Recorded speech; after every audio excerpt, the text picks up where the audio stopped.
This is episode 387 of our podcast, The Journey, a conversation on leadership, culture, and creativity. My name is Vidal. Last night I got a chance to watch a movie at home, and it was one of those movies that it was a little confusing to me because the movie moved back and forth from future reality to the present reality to the past, and then back to the present, and then eventually to the future. So throughout the movie, it was a little confusing, and I was very glad to have my son with me, watching the movie with me alongside, and he was able to help me navigate the movie where there were some parts of the movie that he had to pause the movie so he can explain to me what was going on because there were some scenes that were crucial to understand the entire message of the plot and what was going on, especially at the end. The end was a little confusing as well. But, for some reason, I get the impression that as when it comes to this pandemic, when it comes to this coronavirus and the reality of our culture, I believe we're exactly in the same scenario. I believe that we have a lot of questions. If you're blessed to have children at home, and as they are home for the remaining of the school year, more than likely, you probably are bombarded with a lot of questions. If you have the blessing to be a grandparent and the grandkids are asking you questions, but maybe you as an adult, maybe you as a person that is a grown-up person, fully developed and with a worldview, you and we have a lot of questions. Part of the reason why we have these questions is because that's one of the distinctiveness of being created in the image of God. In other words, we were created in a sense that we have to know. There are some things that we just cannot avoid knowing. And that's part of what makes us a creation of the God of the Bible. What I want us to do for the next few minutes is move the conversation from simply being created in the image of God, which is one of the reasons why we have all these questions, especially when it comes to uncertainty, when it comes to the future. We want to know how this is going to unfold. We want to know how much longer. If you're a business person, if you own a business, if you are in a transition of a job where maybe you have lost your job, you definitely have questions and you want answers. Well, again, from the distinctiveness of being created in the image of God, I want us to move to just urgent questions to the right questions.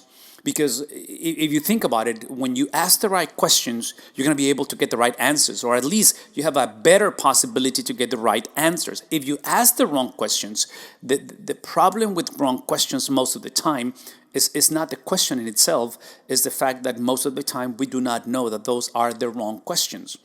And when we get the wrong answer, the issue with the wrong answer, again, is not that we're getting the wrong answer.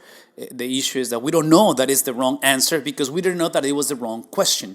So for us, how do we move the conversation from simply understanding that we were created by God to actually trust God in the midst of uncertainty, in the midst of questions, in the midst that maybe you might be blessed having persons, maybe some sort of a mentor, someone who is discipling you. Just like me last night, my son Josue, he was helping me to navigate the uncertainty of the movie, the confusion of the movie. Maybe for you, you may be blessed to have someone that is guiding you. Maybe you're listening, you're watching this podcast, and you're clueless, and you have no idea. You may be at the place that you want to trust God. You might want to find answers in the midst of what's going on, and yet you just find yourself lost. If that's your scenario, I just want you to know that you're coming into good company. That's most of us when it comes to this reality. But regardless of where we are, let me just walk you through a couple of things that I believe that are crucial in this regard. Let me give you a quick example what I find in the Bible when it comes to questions and the importance of questions.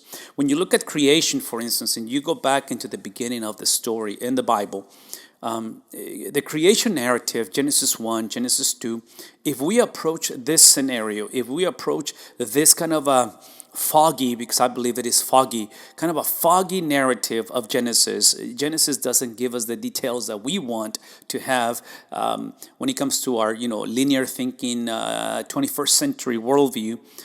Westerners, especially, on this side of the hemisphere, Genesis is going to give you answers to questions that if you're not careful, you may not be asking. And I'm saying this because typically, when it comes to the creation, how the world began, we typically ask questions such as, when did it happen and how?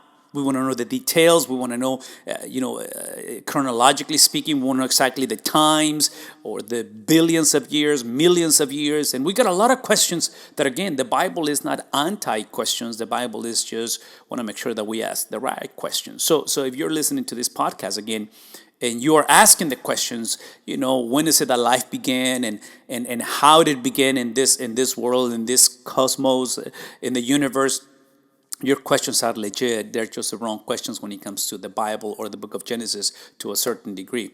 What are the right questions? Well, again, going back into, biblical authority, biblical literacy, biblical understanding of how these narratives and who wrote it and why did they write it, you got to come to this question now.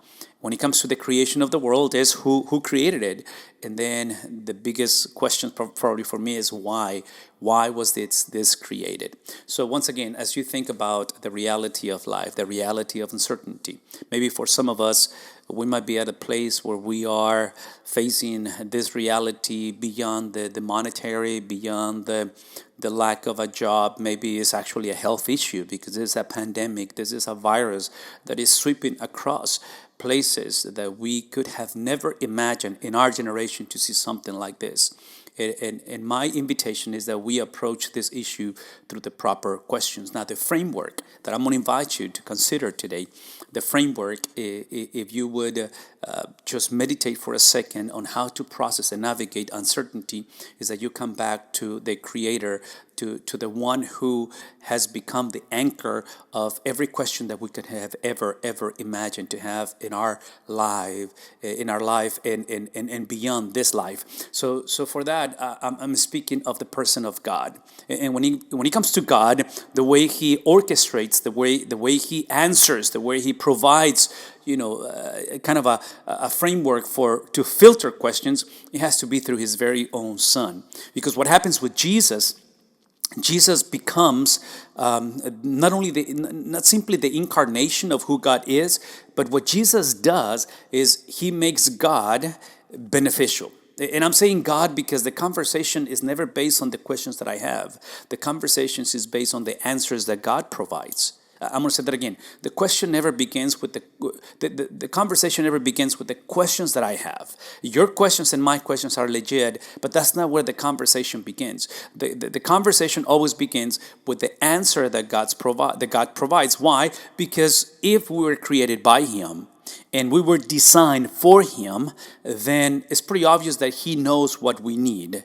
And again, sometimes, as legit as the questions may be that we're facing, maybe as the desperation may be, maybe the pain and the depression and the uncertainty that is just consuming our hearts, I'm not minimizing any of those things, but all that I'm saying is that would it be possible that maybe the God of the Bible who created us is the one that is providing answers that we may not even know that we need. Now, all that to say, when I say that Jesus makes God beneficial, it has to do with the understanding that Jesus is the only way that we can relate to God as our Father, to God as the answer to the questions that we may have. The implications of that statement here's where it becomes a little challenging, and this is why Jesus becomes beneficial, because Jesus has become the ultimate example of suffering and persecution.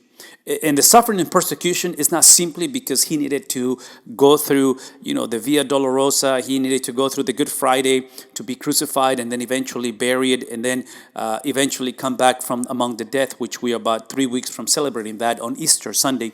But in reality, this is the entire understanding, the entire process that the suffering, and in this case persecution, Jesus becoming the climax, the summit, the most vivid example of the reason why this happens is because of the answers that God is providing. The implication of that is that now God has invited us to join Jesus into the same worldview in the same way that He approached, that He reacted, and then eventually to embrace and to adopt His same attitude. So I'm gonna say this one more time. This to me is the framework of asking the questions, because what this framework does when it comes to facing the uncertainty, when it comes to facing suffering, persecution, when it comes to facing the unthinkable, what he does, this experience of seeing Jesus as the model to follow, especially when it comes to suffering, when it comes to embracing his worldview, what he does, it allows me to be free from entitlement. It allows me to be free from asking the wrong questions, therefore getting the wrong answers. And if you're honest, and if I'm honest in a conversation like this, our soul was created for more than just safety and security.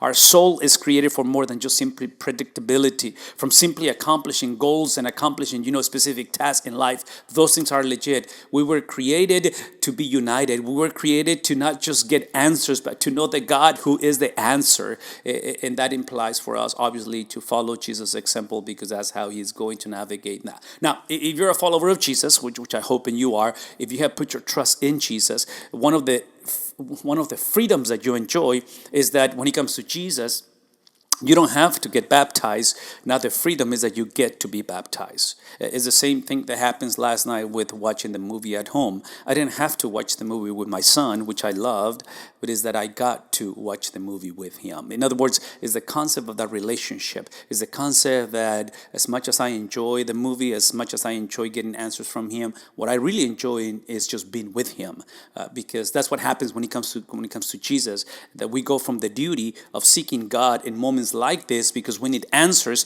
to simply seeking God, to simply enjoying the presence of God in spite of what's happening. So when it comes to water baptism, which is a picture that you guys get to see there, especially this picture illustrates how the individual is coming out of the water. If you pay close attention, you're going to see how the person is coming out of the water. So the implication of that kind of a resurrected, we call this a water grave, meaning that the water represents this graveside. The individual is buried into the water, because one day we believe that we, as Jesus returns, we will come out of the graveside. Physically, we will come out of the graveside with a brand new body. Now, the preamble of that has to do, and this is where we go back to Jesus' ultimate example of suffering and persecution, and then how we're called to join that worldview, that mindset, that attitude, is because water baptism, what it does, it gives me that illustration that I can join Jesus in that experience, in a symbolism right now, and then eventually in the reality that suffering and persecution is part of this scenario. So today, what I want us to just simply think is that in that experience of joining Jesus and making God beneficial, is that now for us, suffering and persecution, that's our duty. That becomes our vocation, because the win is Christ likeness. And for us to grow in Christ likeness, for us to join Jesus in his suffering, in his persecution, we must go through the experience of suffering. So now the beauty of this suffering is that it has a purpose. I believe the tragedy, and this is where the answers come into place. The tragedy most of the time is not when suffering simply consumes our lives, although that's tragedy and that's tragic. But the tragedy is when suffering becomes pointless, where there is no reason for our suffering, when it's self-inflicted suffering. So for us, the beauty of this purpose is for us to understand that God is not simply the God who exists, but is the God who is sovereign. It's the God that, although Jesus went through this experience of burial and resurrection physically, there was a purpose for that, right? And we understand that purpose. Easter celebrates that purpose. But also is that through Jesus, we find the God who is not only able to walk with the Son through the suffering, being buried, but also takes the Son out of the suffering, conquering and victorious, but is the God who also cares. So at the end of the day, it's not simply what God delivers, what God promised that he will deliver, and he will do it again. I promise you, you can trust the trustworthiness of God, but it's the issue that he cares. And the caring is that he's coming back again. The same Jesus, the same manifestation that they saw Jesus, they witnessed Jesus in this world, and then eventually the burial, the resurrection of Jesus, that's the same Jesus that is coming back again for each and every one of us. So what's the answer? I'm going to say that again. The answer is literally the ability to trust in the trustworthiness of God, based on the reality that God not only exists, but he's also sovereign, he cares, and he's coming back again. I do hope and you find this helpful for the questions that you may have. Have a wonderful rest of this week. God bless you.